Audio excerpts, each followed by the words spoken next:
नमस्कार दोस्तों, मैं सरोज पंडित स्वागत करती हूं आप सभी का अपने यूट्यूब चैनल में। मैं आप सभी यूट्यूब फैमिली को हाथ जोड़कर सादर प्रणाम करती हूं। कैसे हैं आप सब, ज़रूर बताइएगा। आशा करती हूं आप सब स्वस्थ होंगे, मस्त होंगे।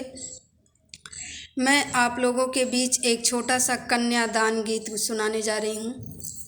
कैसा लगेगा ज़रूर बताइएगा। चुटकी भसनुरा लगवत बाबा, बेटी हो जाई है पराय। चुटकी भसनुरा लगवत बाबा, बेटी हो जाई है पराय। तेजा जनी आँखी के पुतरी आए बाबा, हथवा सिंहोरवा धराय। तेजा जनी आँखी के पुतरी आए बाबा, हथवा सिंहोरवा धराय। सिनुरा के गुनमा न जनानी बाबा, करताड़ा हमरा के काहे तू दूर। कवन रे गलतिया कदिहानी बाबा, काहे लायतना तू बड़ा मजबूर। हथवा धरवला तू हथवा में हमारे, हथवा धरवला तू हथवा में हमारे। पापा हो दिला भर माय।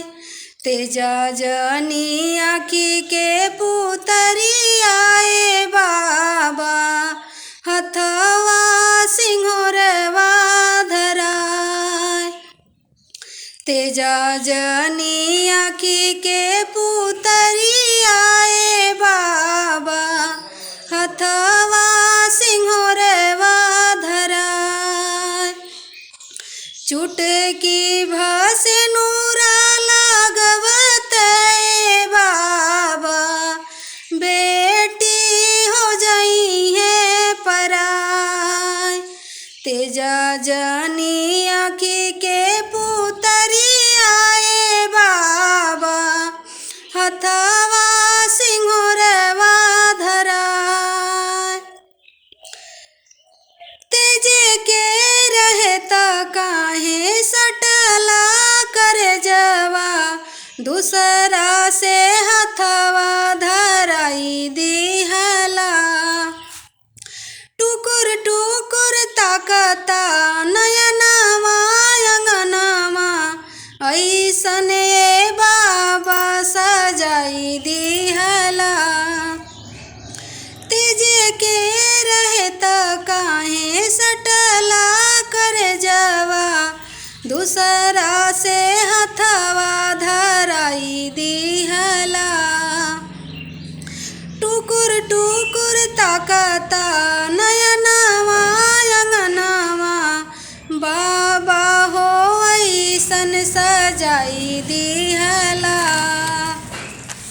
पत्थर के कैला कर जवा हो कैसन, नेतिया धर्म बा तोहार।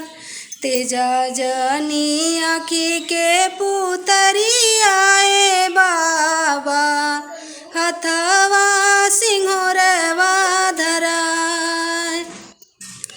पत्थर के कैला कर जवा हो कैसन, नेतिया धर्म बा तोहार। तेजा जनी आँखी के पुतरी आए बाबा, हथवा सिंहोरवा धराय।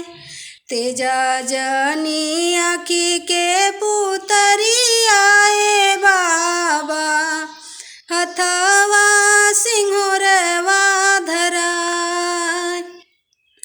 चुटकी भसनुरा लगवत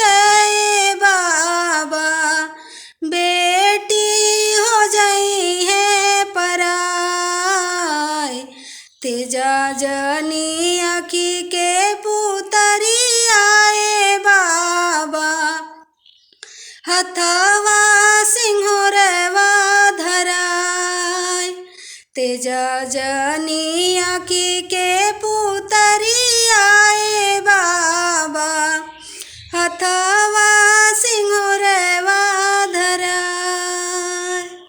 तो हेलो दोस्तों, यह गीत कैसा लगा आप लोगों को ज़रूर बताइएगा। कन्यादान करते समय का यह गीत है, जब लड़की का सिंदूरदान होता है, हम लोगों के यहाँ गाया जाता है। आप लोगों के यहाँ गाया जाता है कि नहीं गाया जाता है, यह गीत ज़रूर बताइएगा आप सब लोगों को कैसा लगा। मिलती हूँ नेक्स्ट वीडियो में, तब तक के लिए बाय बाय।